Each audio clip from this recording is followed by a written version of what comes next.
If you're new here, please subscribe. Follow the MMA Superfan on YouTube for the latest news and the fearless views in the world of combat sports. What's up, my fellow MMA Superfans? My name is DC Kashan, and today we are joined by a fighter na kailangan bantayan ng buong Pilipinas kasi gusto na natin matuloy ang world title shot niya. Ladies and gentlemen, let's all welcome the menace, Denise Zamboanga. Denise, utang na loob! Ito ka na naman. Pero at least happy na. Happy na. Nakasmile ka na. And siguro, wag na let's all well. Yun nga, sabi ko, let's all welcome. Una, Denise, maraming salamat at binigyan mo kami ng oras to be on the show. Medyo busy ka ngayon. Pag-usapan natin, ano yung pinagkakabisihan mo? Bakit? Yeah.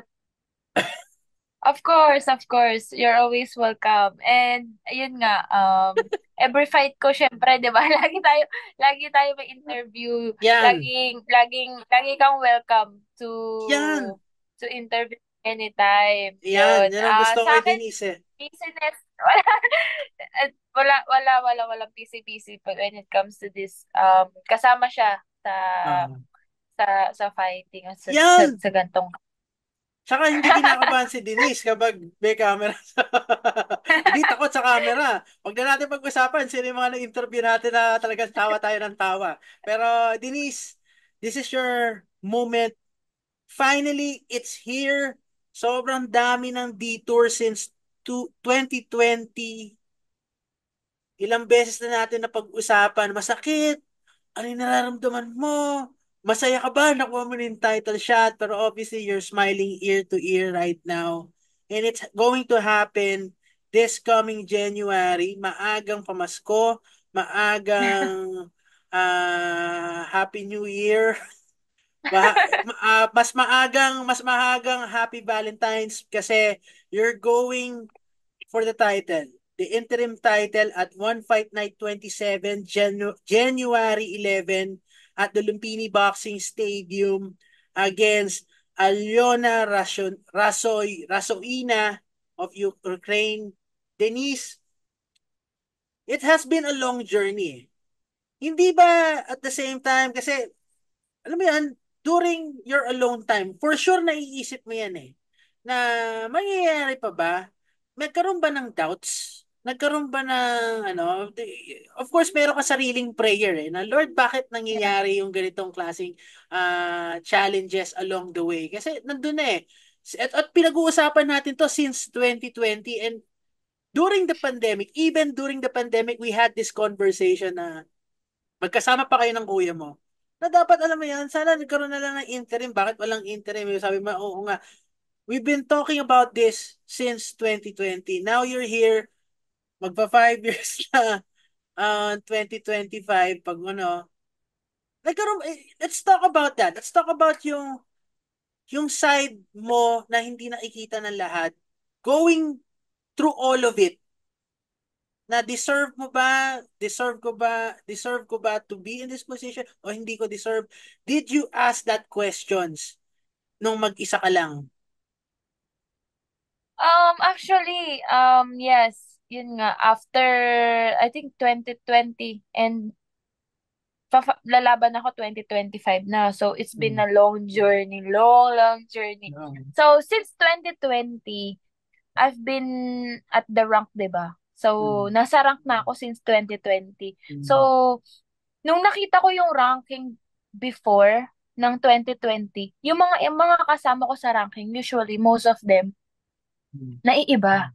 Hmm. So sobrang thankful ako na all of these years Hmm. ng journey ko sa MMA, nandun pa rin ako sa top rank. Hmm. Yes mo. Na Ah. parang possible na last few years Ah. I can pwede akong mawala sa rank any moment eh. Pwedeng Ah. maalis sa Hmm. akin talaga Hmm. yung opportunity to fight the title shot. So, sobrang thankful ako kasi and grateful ako. Super blessed ko kasi nandun pa rin ako sa rank na yon and ako pa rin yung title contender na tinitignan ng mga tao So, until now. Kaya yung mm-mm. so yun yung pinanghawakan mo. kaya hindi ka nawalan ng pag-asa, hindi ka na-demoralize all throughout that long journey. Kasi sabi ko nga kanina, we've been talking about this since 2020, and kung mangyayari yung laban mo ng January of 2025, parang 5 years mo nang iniintay to. So, yun ba yung Oh, naging motivation mo to go through all of it just to be at this point, to finally fight for the world title, whether it's an interim or for the lineal title? yeah. Actually, that's one of the reason why Mm. um na talagang namo-motivate ako na Mm. parang sabi ko talagang super blessed ko pa rin na ganun. Pero one of the reason why I keep on like sobrang parang chill na lang ganyan na parang hindi naman ako masyadong pe-pressure is titignan ko is parang will ni Lord na na-i-delay ako Mm. in this championship. Na parang, siguro before, hindi pa ako ganun ka-prepared, hindi pa ganun kaayos yung striking ko, Mm. hindi pa ganun talaga ano yung mga knowledge ko. Kasi before, nung mga nagsisimula pa lang ako, hindi pa naman talaga ganun yung skills ko. Yung striking ko talagang Mm. hinasa pa talaga nila Fritz, nila Kuya. Yung Mm. jiu-jitsu ko ngayon, Yeah. sobrang sobrang ibang-iba na. So, tinig ko siya as Mm. positive na siguro kaya hindi ako binibigyan ng fight before kasi Mm. feeling ko hindi ko pa kaya eh. Mm. Pero this time, 2025, January, you will guys know na talagang deserve ko na ako talaga yung magiging champion. So it's safe to say na kahit papaano, kahit matagal ka nag-intay, yun yung silver lining for you na mas naging kumpleto kang athlete or mixed martial artist Yeah. going through that para to prepare you for that big opportunity. Yeah, yeah, yeah. Yan. Ngayon, ngayon Denise, titignan ko yung, yung track record mo sa one. First fight, December of 2019, you made a statement against Jihin Radzuan. Sinundan mo to ng Mei Yamaguchi 2 months later at yung boss agad ang sabi, title shot! Rinig na rinig yun kasi walang tao eh. Walang tao no laban na yun. Title shot. COVID. Pero since that, lahat detour eh. You fought a Thai fighter during the pandemic, tas nagkaroon ng Grand Prix against Hamso He. Pag-uusapan natin yan mamaya. Lin Hechin, Julie Mezerbarba, na kung tutuusin, tested positive pa nga pero tinalo mo. Tapos nagkaroon ng Noel Grandjean. It's all detours eh. Looking back, kamusta? Kamusta yung happy ka ba dun sa pinagdaanan mo na just happy ka ba sa pinagdaanan mo kahit alam mo yan it has been a long road eh. Noon pa lang due ka na for a belt eh. Yun lang ang gusto namin malaman eh kasi sabi mo kanina may silver lining kahit papaano pero yung proseso yung detour babalik you bounce back naging ano siya eh mind-boggling siya for us eh kaya nga sabi ko nga off the air eh, para kang ano eh, para kami ngayon yung ano, para kami NAMFREL. Kung sa mga hindi nakakaalam, yun yung mga watchdog sa eleksyon. Tapos ikaw yung COMELEC eh, na kailangan namin bantayan. Kasi para matuloy na kaagad eh. Yun yung trabaho ko. Talagang sabi, every time na may labang ka, yun yung pinaka-aabangan ko. Pero Denise, looking back, ano yung mga bits and pieces na makukuha mo na for fighters na for fighters na who dream the same thing pero na-delay. Ano yung pwede mong mapulot na lesson from that journey of yours? Kahit sabihin natin na lagi siyang na-delay, lagi kang, alam mo yon nung ngayon may posisyon, na nasa posisyon ka na, meron naman Oo. nagsasabi, hindi mo deserve yan. Pero pag-usapan natin yun mamaya. Sa akin,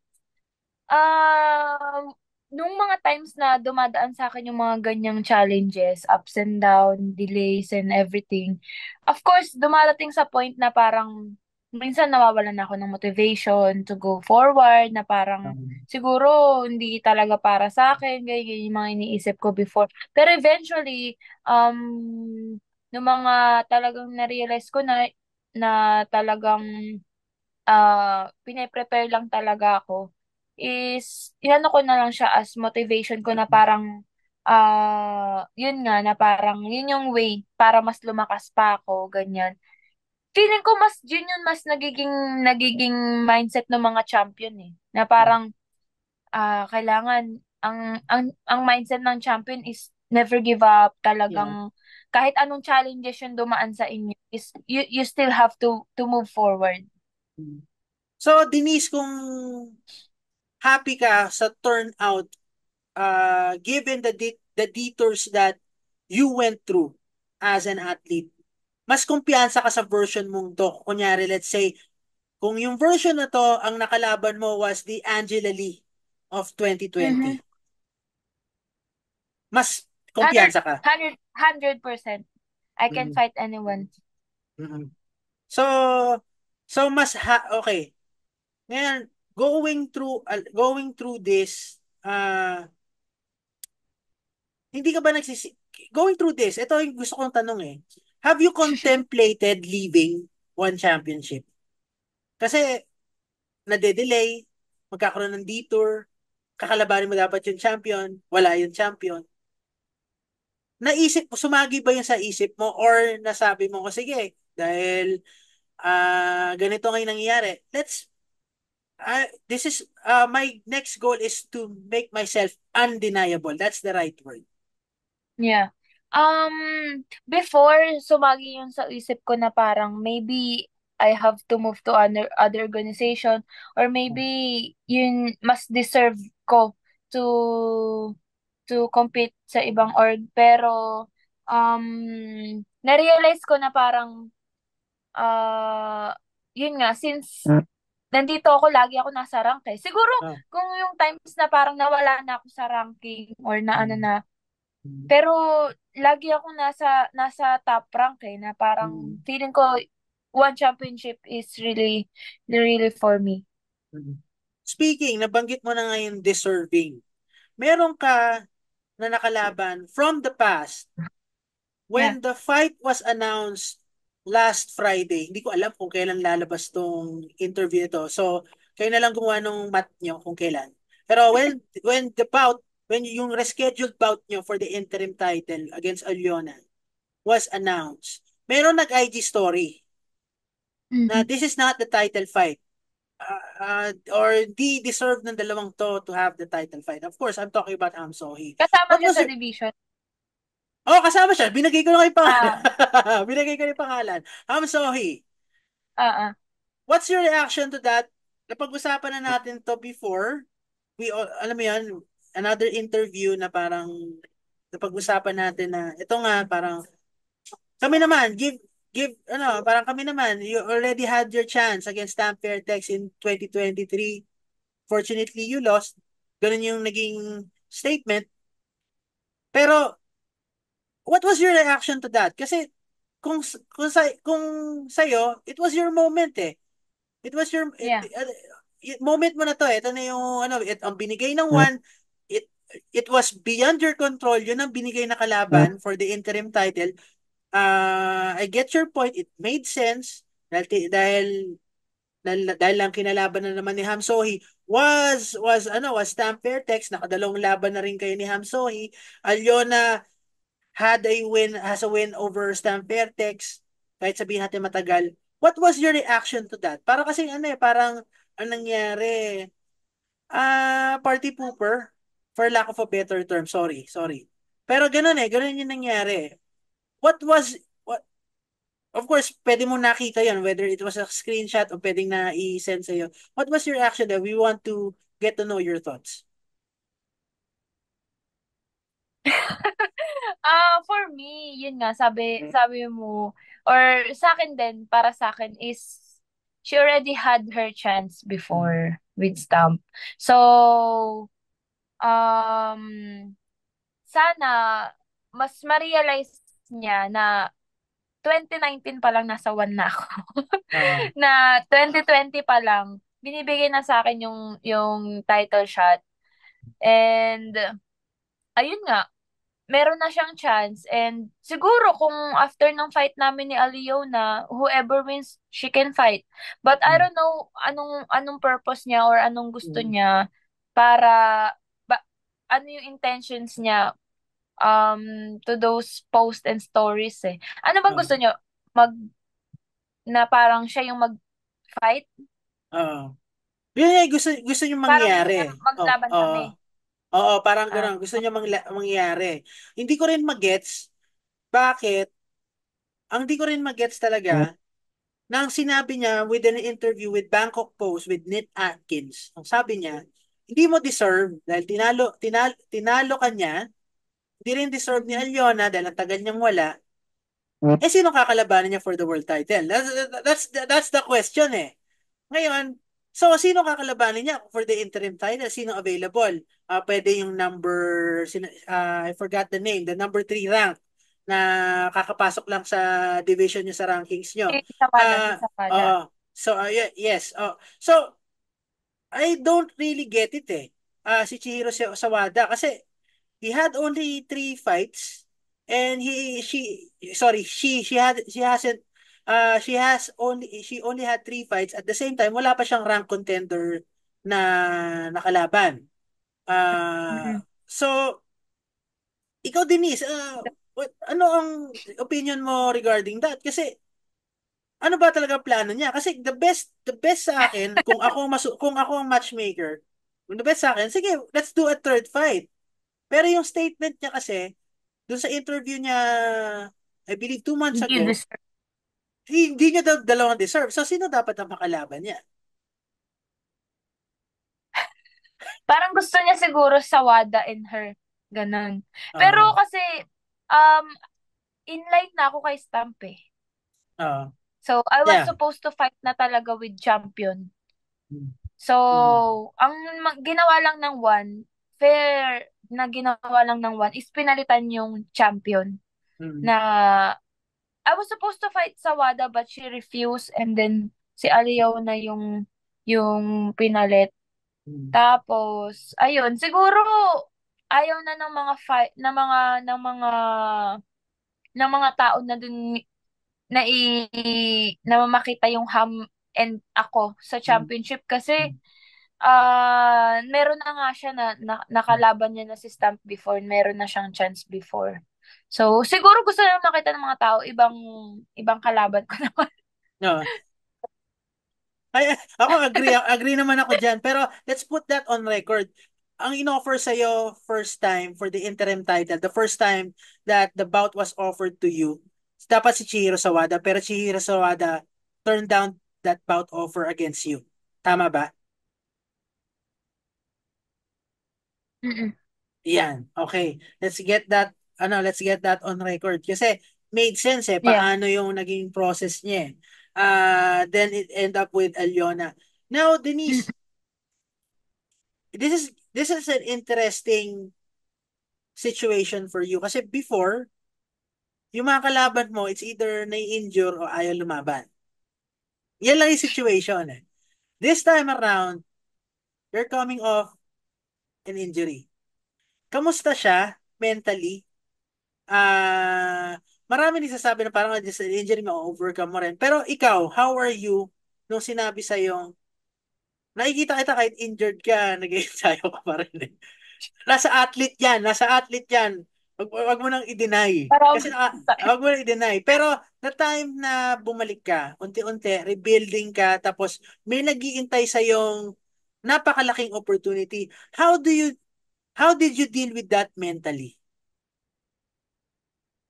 alam mo, Sir Nisi, ano eh, when it come, yung mga times na na-injured ako, yun nga na parang, grabe, hindi ko na alam kung lalaban pa ba ako o hindi. Dumating Ah, ako sa time na gano'n na parang, wag na kaya ako lumaban. ah, Parang gano'n eh. Ano na ako, kasi parang, sobrang daming bili. Isipin mo, mm, dapat 2024 kay Stamp, tapos nakailang ano na ako, kami no, mm, nakailang ah, venue, di ba? Yung mga venue, yung mga Ah, Tapos, ayun nga, minsan darating talaga sa time na parang mafo-frustrate ka, yeah, madedepress ka na parang, is this really for me? yeah. Ganyan. Oh, tapos, ayun lang, yung announcement is hindi ko talaga ni-expect na lalaban ako agad. Pero, kasi nga, nag-file na ako na parang clear to fight na ako, ganyan. Um, And, sabi ko na rin sa one is, lalaban ako kahit hindi pa talaga siya totally 100%. mm, Ah, kasi gusto ko na talagang matuloy yung laban. Hindi lang naman ako gusto matuloy to, pati yung mga tao. totoo. Pero yun nga, Denise, according to my sources, dapat daw December to ino-offer sa'yo. Yeah, Na-move yeah, lang yeah. ng January. Yung sabihin natin, another delay na January. Did it work in your favor? Na, kasi tagal ka na rin nag-iintay, gusto mo talaga, pero at the same time, you needed that leeway kasi galing kang injury eh. Yeah, yeah, yeah. Did it work for you this time around? Na, sige, okay na. January na kung January. Actually, when they said, when one champion said na December, I was to supposed to say no. And Hmm. sabi ko, kahit at least January. Kasi Ah, nga may laban din si Fritz. And ah, hindi hmm, kaya na parang one month training na lang kasi ah, kakatapos ah, na ng laban niya, ah, kailangan niya ako i-train. Siya rin ah, yung parang paring partner ko. So, ah, hindi ko pa sinasabi sa one na i-move at least January. Pero sila na yung nag-contact sa akin mm. na January. Now, ngayon, do you feel better in training? Meron, of course, pag galing ka sa situation na gano'n, Yes. medyo, meron kung ano na eh, Mm. meron ng element na nagiging conscious eh.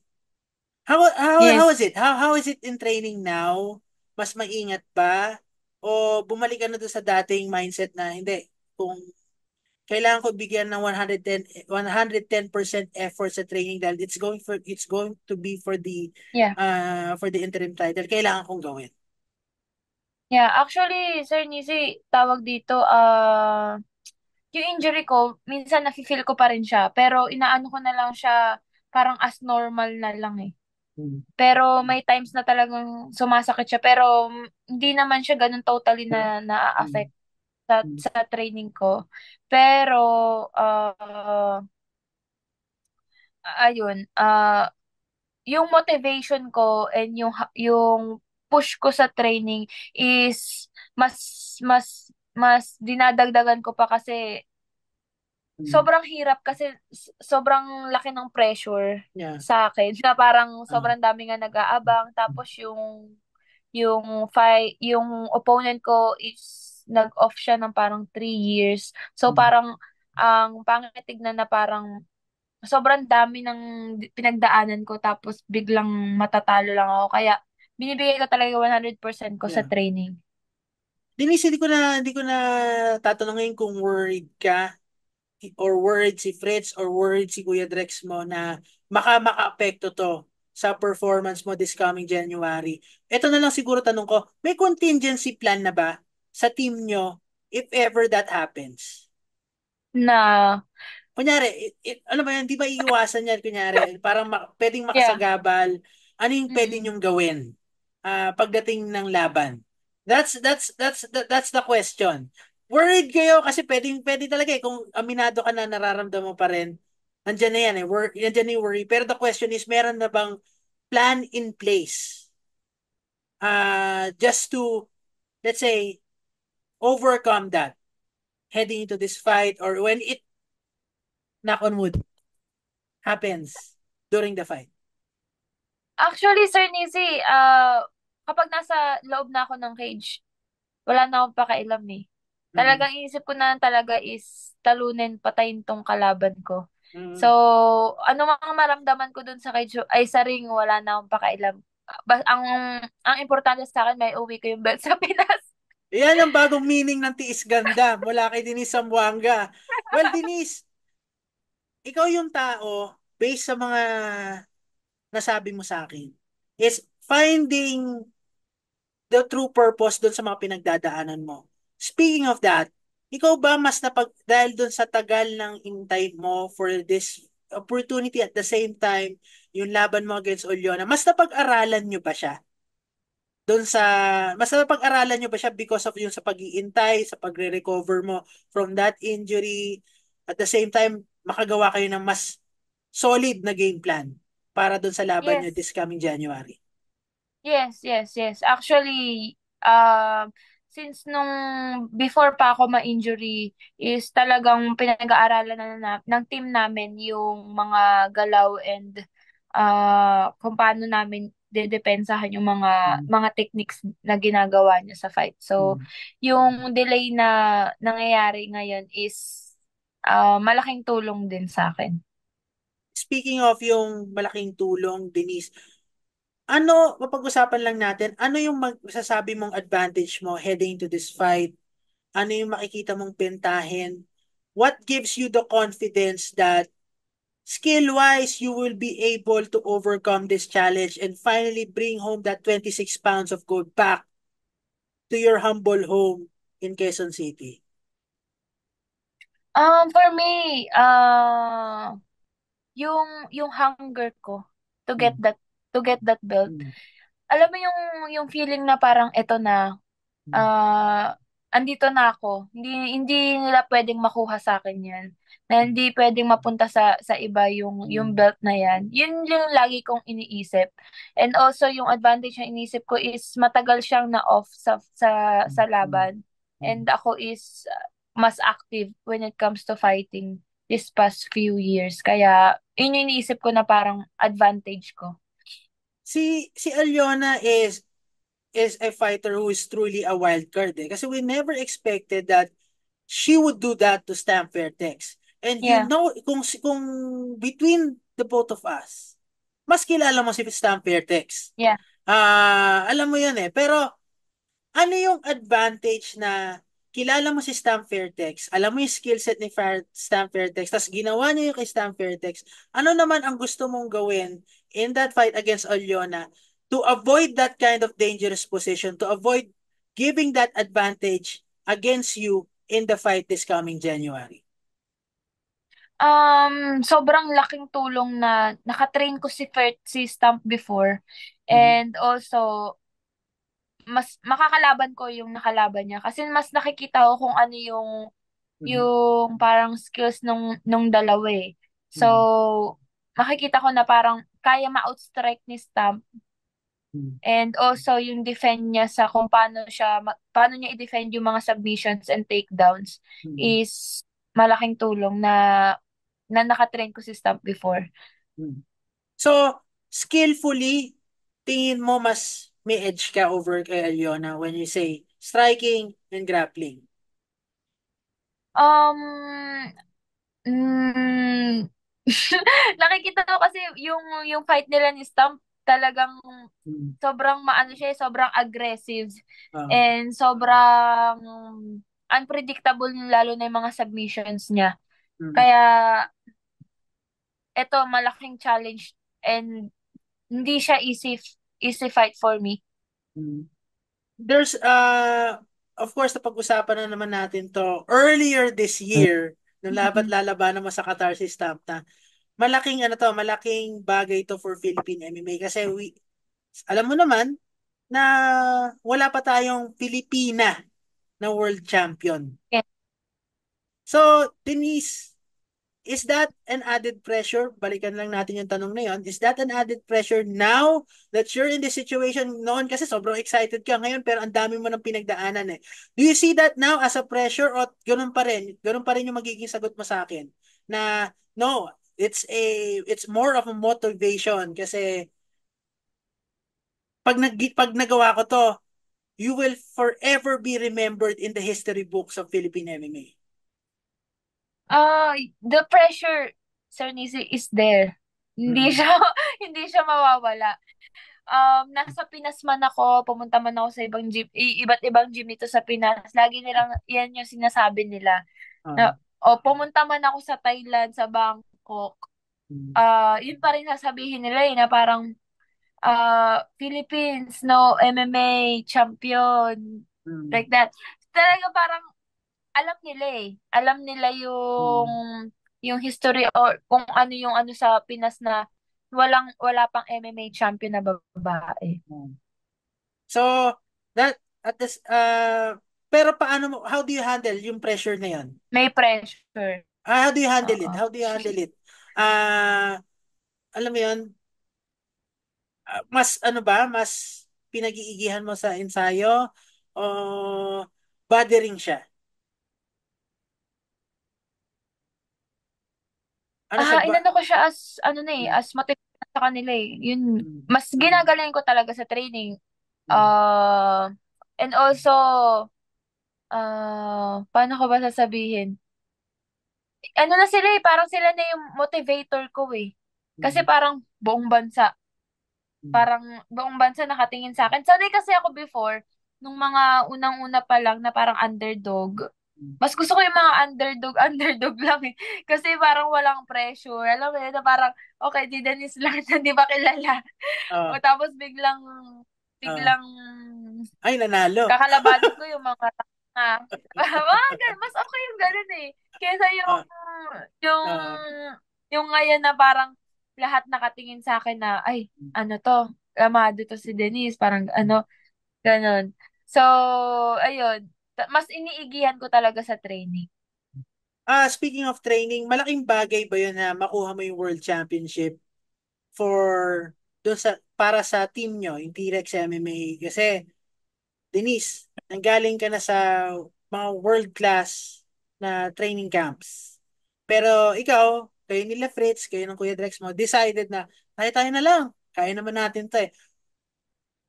Pag nakuha mo ba yung World Championship, malaking bagay yon dun sa quality of training na binibigay niya. At the same time, nakikita ko yan, ang dami yung mga kasamang up and coming, mga aspiring na makamit din nila yung nakamit nyo or sabihin natin mapunta sila sa estado na kung nasaan kayo ngayon. Malaking bagay ba yon? Parang ito yung iniintay niya, parang okay, kung sa resume, oh, ito, at least meron na kaming world champion. Wala, galing dito mismo sa humble na training camp namin dito sa Quezon City.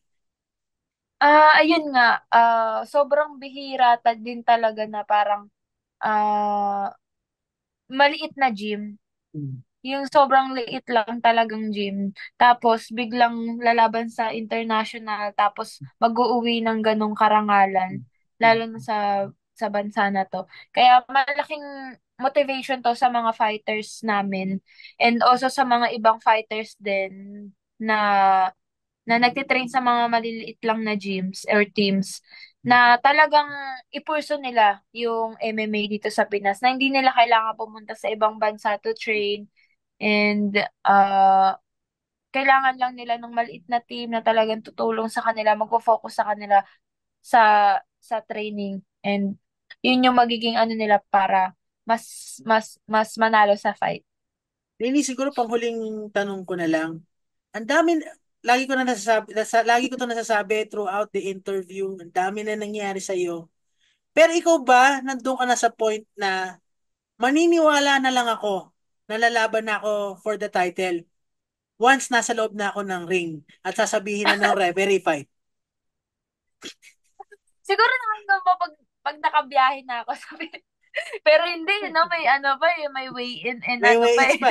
Actually, Paano pag ganun na yung ano eh, ganun na nakaprogram ako eh. Hindi ako maniniwala na may world title siya si hindi, Rizal. kapag ano, As long as kapag siguro, kailangan makita ko muna sa loob ng ano. Whether kahit ayun si nga, Herb Dean o si Olivier Cos yung referee, kailangan oo. makita ko muna.